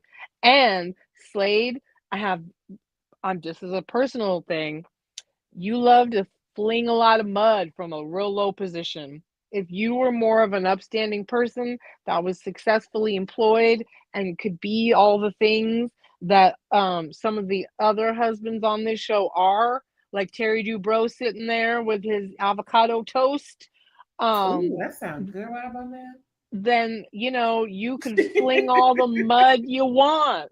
But you are a weird little kept man just talking out of both sides of your butt. I didn't like how they both were tag teaming the way production put it to us, tag teaming her into trying to divulge what's the financial aspect of her relationship with her man. Oh yeah, we did this, Emily. Oh yeah, everything is joint. Well, not for me, and I think I may have said this already. We have individuality, therefore, and I got this from Steve Harvey years ago. I never, and first, and before I even go there, real quick, I knew I was getting a prenup before I had any assets. Let's just let me say that for the record. So once I got a couple of assets, and then I got married after that. No, all this shit is mine. And Period. Point blank. I And it's res- on record to be. You know what I'm saying? yeah, and I So respect. Oh, I'm sorry. Go ahead. go ahead, go ahead. I was gonna say I respect Gretchen for protecting her assets. I respect her Sure. for the houses in her name. I respect that she's earning enough money if she is supporting them as a family. What I don't respect, and I agree with you. I think the way that they came at her. I mean, you were having a fun slumber party, and now you're asking her invasive questions that clearly she doesn't want to answer. Friends don't ask each other point blank on camera like gnarly stuff like that. Yeah, Like what's going it on? was. I mean, What's your status at the bank? Shout out to Nene yeah, Lee. I mean, like, that's not friends that, like, that's mean girl crap, like, yeah, we all want to know, but Yeah, like, because it's and Emily who started the shit. yeah, I would have respected it more if Emily maybe went, Gretchen, based on the things that Tamra said about Slade and kind of the situation that we've known about you, I it's kind of bugging me about how you guys never got married, the house is in your name. It just kind of feels like Slade is still hiding from his debt. Like, can you shed any Yeah, light on avoiding that? Like, responsibility. just, I Hmm. mean, just if you're gonna ask a rude question, just be as honest about it as you can and be like, I know that this is an invasive question, but like, it's kind of everyone's really curious because of the history of all of this. Like, you're a traditional person, you're a Christian, you're all these things, like, but you haven't gotten married. Why? Like, Okay, stop quoting the Bible, please. Please. just and then you would give Gretchen the opportunity to kind of like dip around it and give her usual dumb answers or answer you, but she's not going to answer you. Like, so yeah, I mean, it was a sloppy entry, but I couldn't hate them for it because I'm curious myself. I was shocked that Heather participated, but at the same time, hell, she want to know. She want to know. I think I'm not everybody going to wants say to my girl know. Heather is above. She's in with them. She's in with all of this. I get it. She's a housewife. She's in the mess. I was just shocked that she would take that approach and not be more subtle with it, or blow it off, and not make it seem like she was on the same wavelength as Emily. And they both were. They were both, asking prying ass questions that they ain't got nothing. It's none of your damn business. Yeah, and I mean, I respect Gretchen for being like, okay, now you guys are like not in the spirit of having a great slumber party. So, that's what y'all get. You want to ask a direct question, but you don't want to have any lube, Okay. and here you go. That's what you get. Like, you can't expect someone under the guise of friendship to be comfortable with questions that would expose something that they clearly have been trying to hide for nearly 2 decades now. But, you know, And I love a good brunch where you have things made to order. I love a good omelet when it's made right. hmm yep. Ooh, put more than just salt and pepper on it. Season it, please. Make it flavorful. I love, and girl, see, wait till I win the lottery. It's gonna be, girl. I'm putting you to shame, Heifer. I'm putting you to shame. And then Terry showed up. He had some. He was, just showing up just to be showing up. I guess. He was like, I might as well come get something to eat since y'all eat. Ain't no thing but chicken wine. Um. Oh, I'm sure he sat there and wanted to hear Gretchen answer the Slade question too. I'm sure he's curious because they all know him. They've known him for years. Everybody wants to know, Slade, what do you do? Hell yeah, Terry knows. He just like his wife. Yeah. Yep. Yeah. So then we have the final thing, y'all. We, like I said, going back and forth. Shannon, she trying to cook breakfast and trying to ignore Tamra at the same time. Tamra tried to sneak in. So when am I going to see your house? And Shannon just conveniently just negated to answer that and was like, I'm trying to cook. Yeah, it's just Yes, it's like Tamra, you just trying so hard. And like, do you really want to be friends with Shannon again? Because like the way that you're trying hard makes me think that you do, but then you literally turn around and backhand her all the time. Like, keep talking God, it's just annoying. Like, either you want to be friends with Shannon again and you're willing to do what it takes, so then we could all maybe like forgive you're trying extra super hard because you like really miss your friend or whatever. But every chance you get, you talk about how Shannon wasn't a good friend to you. You were a great friend to her. She's draining, all this crap. So, what is it then? Why are you trying so hard to gift Shannon with your friendship? Like, who doesn't really want it anymore because you went to the bone last season and you don't want to earn it back. And Shannon doesn't feel like forgiving you because you literally, like, in her lowest moment, couldn't be bothered to be a friend. wait. Remember this? You hurt me to the core. Yeah.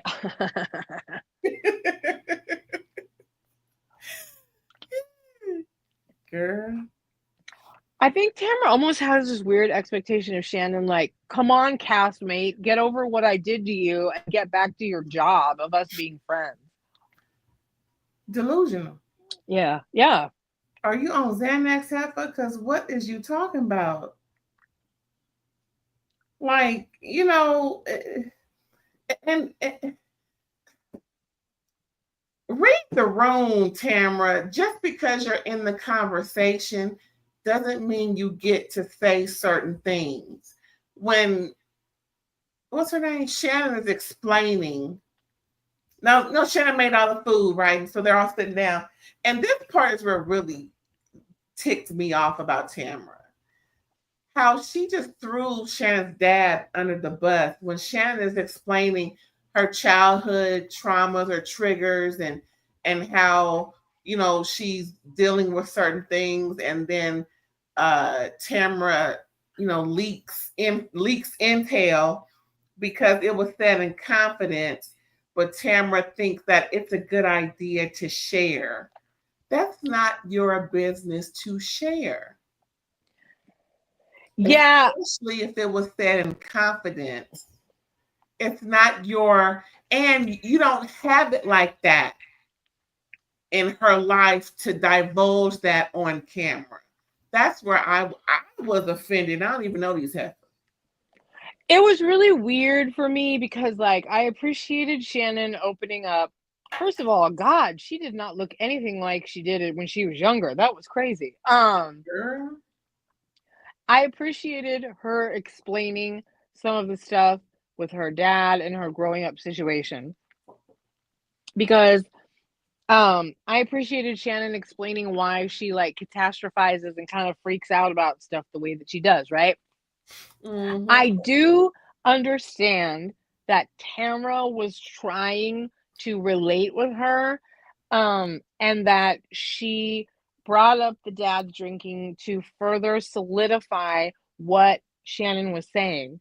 However, comma, right? Semicolon, like what you were saying before, it's not Mm-hmm. your business to tell. Shannon let you know really quickly she doesn't want that on camera. She's repaired her relationship with her dad and she's not willing to share that with, or not comfortable sharing that. I don't think it was that big of a deal. And I think that Tamara didn't mean to do it calculatedly. I think she just did it very self centeredly. Um, but I have to admit, I do kind of agree with the way that Shannon freaked out about it afterwards goes a little bit to the fact that, like, Shannon wants to act like she had a low moment, she had a problem in her life, she was abusing substances, and now she's fine with alcohol. I don't think anybody necessarily really believes that, and I have fought very hard to stand by the fact that if Shannon ain't getting arrested again or doing whatever, that that's her business. So I'm gonna have to stand by it now. I wish that Shannon kind of didn't take it as far as she did because I really did feel for Gina when she lay down on the floor. Like, God, we get two steps forward Yeah, and that, they just that was derail. a bit much. But like, I just think Tamara is still out to lunch with when it comes to her relationship with Shannon. You hurt Shannon really deeply. You cannot jump back in as though things are fixed.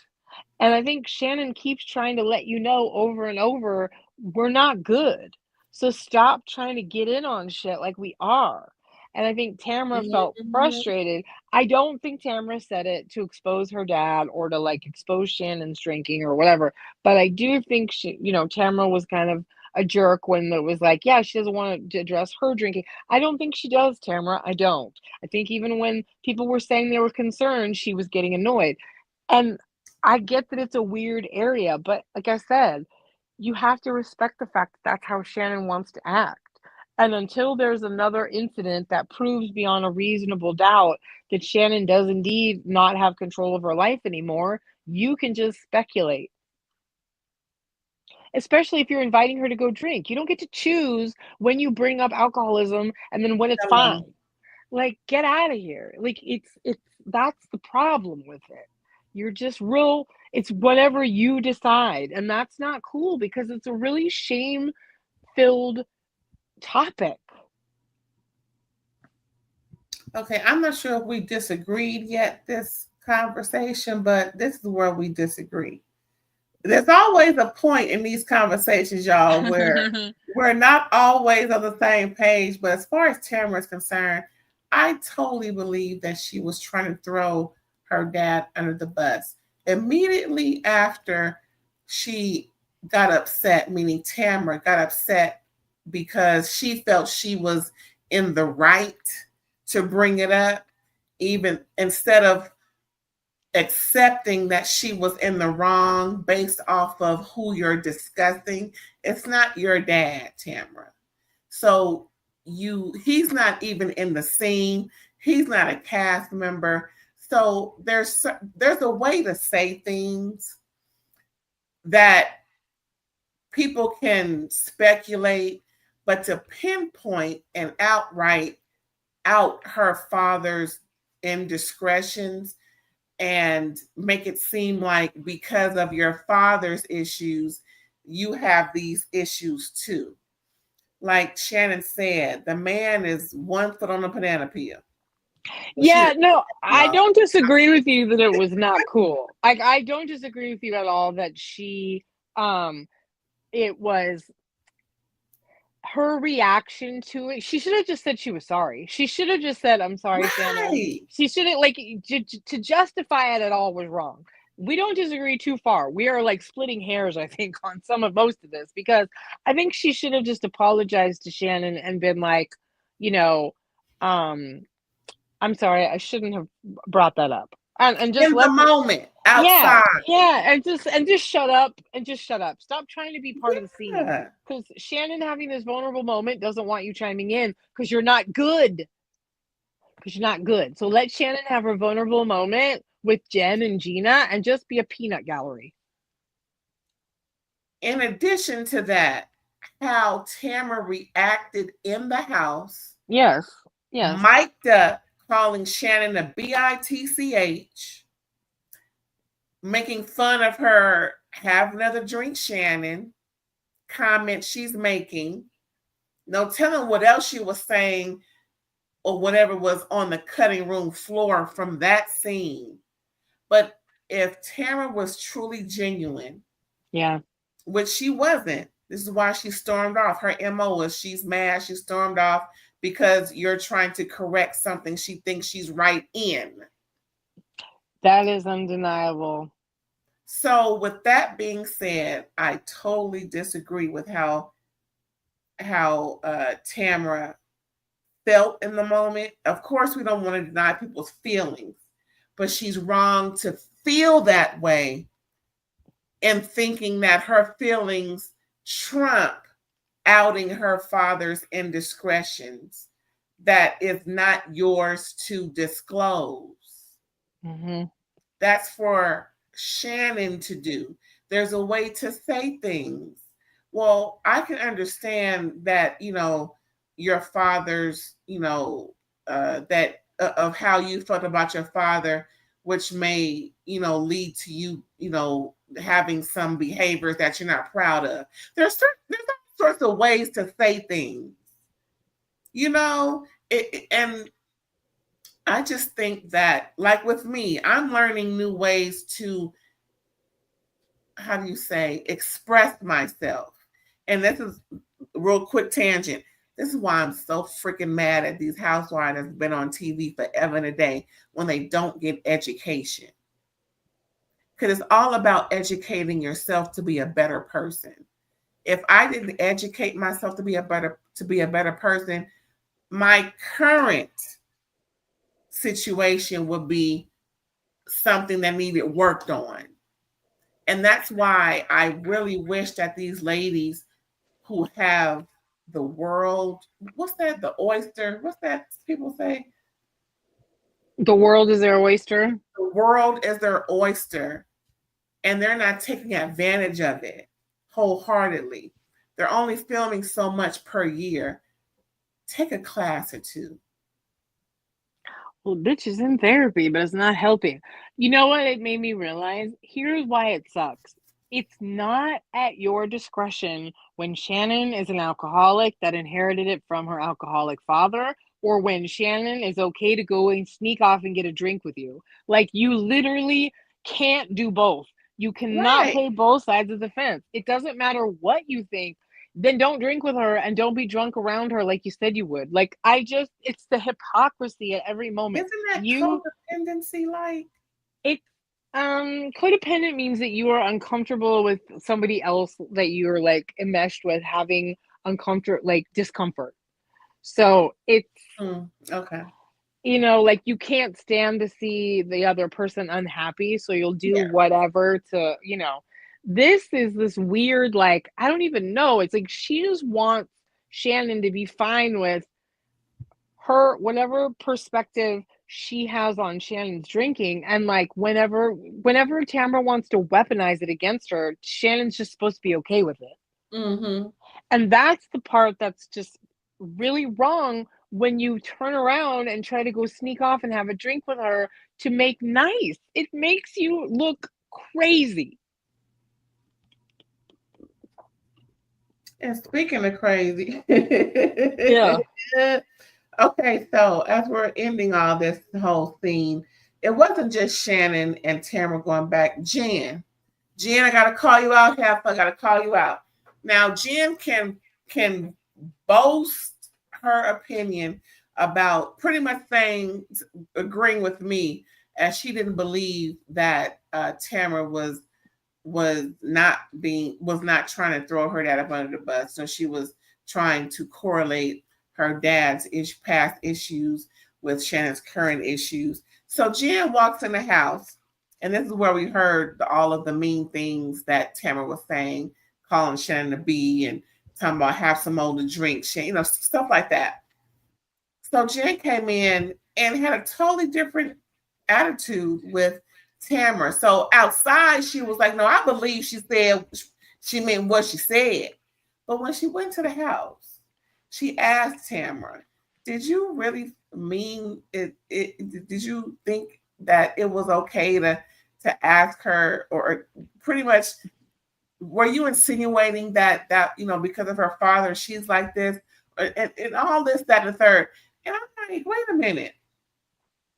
It's one way to be it's one way to be present in the moment over here, but then she totally changed. And that's why I think that Jen is playing around with being in the moment and acting as if she's oblivious to what's going on. I think Jen is a people pleaser. I think that she is willing to, like, it's weird, like, she will compromise certain things to get along with people that, you know, Yeah. she's kind, you know what I mean? Like, she does, um, what's the word I'm looking for? Kind of underhanded crap. Like, I think it's a people pleasing and kind of a survivalist thing, but I don't Mhm. respect it because she's kind of like, yo, stand on business. I think is kind of what I'm trying to say. Like, Yeah, we're girl. noticing, like, stand on how you feel, you know? You're waffling hard, bitch. And I just thought it was tantamount to how she was in those other two instances where Mhm. Katie was trying to insinuate or get Jen to, have her back because she had her back in the moment, or at least be honest about what was transpiring since you were there for those two instances that are heavily weighing on these women as to why Katie Von Teese was not present in this episode. I'm thinking Jen's gonna be held accountable. It may come from Katie Von Teese, but something tells me that what Jen pulled in this scene is similar to what Katie Von Teese is talking about. You're present for the moment, but you're not speaking up because perhaps Jen feels like the stuff with Katie is too dark. I don't know. But to me, it's all the same. Katie is present. I mean, Jen is there, but for some reason, she doesn't want to attest for the account of what transpired with the things that happened with Katie in those two instances. I'm a believer until I'm proven wrong, y'all. So it is what it is. No, I want her to get called out. She has been strategically silent when it suits her. It's like, why aren't you standing up to Tamra? If that's what you believe, like you and Ryan certainly hated her. Like, figure, like, Okay. no, yeah, no, she's a little bit two-faced because she wants to. That's what she needs to get called out on. She's not good at standing on business yet, and it's been annoying me all season. So I agree with you. I think your observation is correct. I look forward to seeing her get called out for it because I think she will. And Like, then like one you said. last, I'm sorry, go ahead. Oh no, I was like, I think it might be Katie Von Teese doing it, but I hope that it happens for sure because it needs to. There's one last thing I had on my notes where Tamara said Shannon was yelling. Shannon did not yell. No, she Shannon didn't. was as now I'm the one yelling. That's yelling. She wasn't yelling at Tamara. She was cool, calm, and collected because she's been doing the work. And I'm glad that she, spoke on those things that she's working on herself about. And, we can't say the same for you, Tamara, but it does look like Shannon is doing the work because of some things she spoke about her therapy. And no, she was not yelling at you, Tamara. Who else said that? Letitia from Love and Marriage Huntsville. Talking about Nell was yelling at me. Nell wasn't yelling. No, wasn't. Nope, I agree. She I was mean, no. talking to you just the same way Shannon was. It's just that both Shannon and Nell was holding Letitia and Tamara accountable, putting the onus on their shoulders. So they just had to drum up some bullshit to try and get out of, in which both of them ran. Ain't that a coincidence? Ain't that nothing? Yep. Both of them saying the same thing. Both of them lying. Both of them ran.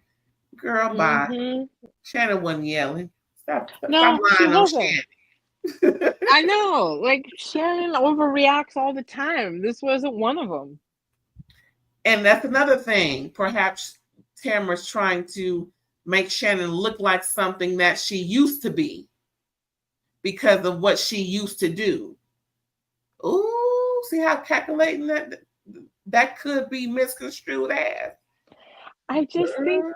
Tamara has an unreasonable expectation of Shannon, and if I think she just played her too hard this season. If she could have just chilled out on Shannon and slowly rebuilt the relationship, but it was just this throttle hard. Like, Shannon is not allowed to have any hesitation, and it's like, girl, everyone hated you for how you treated Shannon. Like, we were like ready to forgive the drunkenness because of how much of a bitch you were. So, like, calm down. God. Girl, that's the end of my notes. Unless you got something else. Nope, that's probably where the end of my voice too. Y'all, that's it for Real Housewives of Orange County. I said we can talk, y'all. We can talk, child. Shoot. You know what? Sick If or I win not. the lottery, I'm sorry, what? I said sick or not, we're here for you. Okay, and just wait till next week when we really good I know. and the stuff is gone out of our system. Just wait. But yeah, if let me tell you this, I didn't get any tickets for BravoCon Oh, because I couldn't. But what I can oh, say is, if I do, we got to go. If I can, we got to go, girl. I know it's kind of a iffy because of what we got going on, but girl, this is gonna be so exciting. I really do think it's gonna be. But I'm just gonna be on the what do you call it? Live vicariously through our friends on Pop Roast, Alex and yep. so shout out to them. And if you don't know, that's Pop Roast, POP, as in popcorn roast, ROAST, POP, ROAST. On YouTube. They do their weekly shows on what's going down. I call it the what's going down episodes of the bullshit Mm-hmm. going on in today's pop culture. And they have their respective channels. That's Alexander Rogers and also C Diggy One for Chris Dickens, I think his last name is. So y'all reach out to them, and they're going to be there, of course. And of course, we've seen Alex on the Real Housewives of Beverly Hills because they have made him a storyline. And if they don't put his behind on something on Bravo, I'm gonna have to say I've already reached out to Bravo about making him and or Chris do something because they featured him on the Real Housewives of Bravo show. I mean Real Housewives of Beverly Hills. He's been on 2 different seasons. They've talked about him. He was a storyline. So I'm hoping, fingers crossed, legs crossed, eyes crossed, T's crossed, that that that he and or Chris will have a special moment at this year's BravoCon. If nothing else, they do have the notoriety, and I believe they've advertised that Dustin Ross will be on their show as of tomorrow. So y'all tune in about 9 o'clock tomorrow a.m. if I'm not mistaken.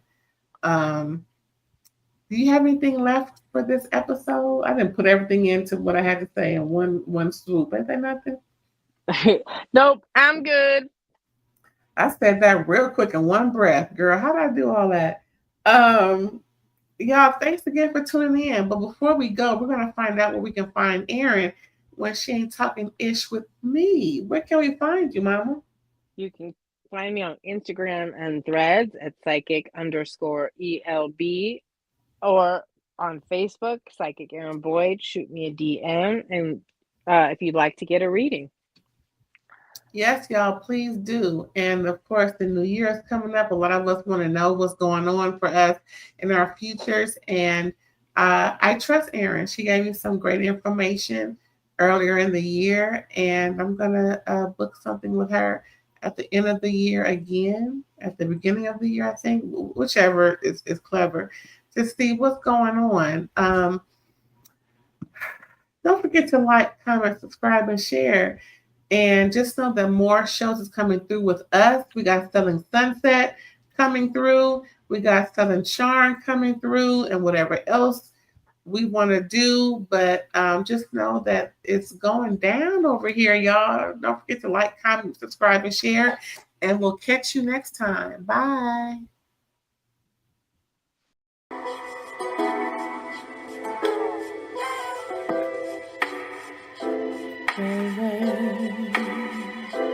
All day, all day.